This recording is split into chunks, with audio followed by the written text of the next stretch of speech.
a poetry. Now, there's an American proverb which actually states that we do not inherit anything, the earth from our ancestors. We borrow it from our children. The poem that she is going to recite partially resonates and the thoughts that are expressed in that their proverb. It's written in Bengali by a poet named Sukanda Bhattacharya. So we will now leave it to Triparna to kind of help us with the poetry.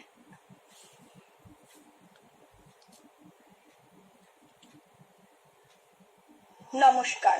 কবি সুকান্ত ভট্টাচার্যের ছাড়পত্র। যে শিশু ভূমিষ্ঠ হলো আজ রাত্রে, তার মুখে খবর পেলুম সে পেয়েছে ছাড়পত্র এক। নতুন বিশ্বের দ্বারে তাই ব্যক্ত করে অধিকার, জন্মমাত্র সুতীব্র চিৎকারে। খর্ব দেহ নিঃসহায়, তবু তার মুষ্টিবদ্ধ হাত উত্তোলিত উদ্ভাসিত কি এক দুর্বোধ্য প্রতিজ্ঞায়।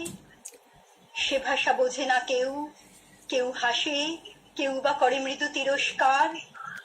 আমি কিন্তু মনে মনে বুঝেছি সে ভাষা।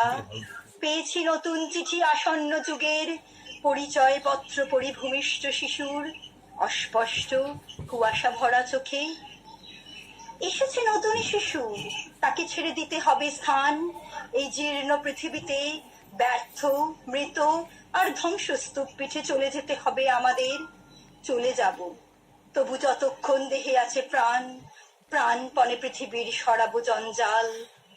এ বিশ্বকে এ শিশুর বাসযোগ্য করে যাব আমি। নবজাতকের কাছে এ আমার দৃঢ় অঙ্গীকার। তারপর সব কাজ সেরে আমার দেহের রক্তে নতুন শিশুকে করে যাব আশীর্বাদ। তারপর হব ইতিহাস। নমস্কার।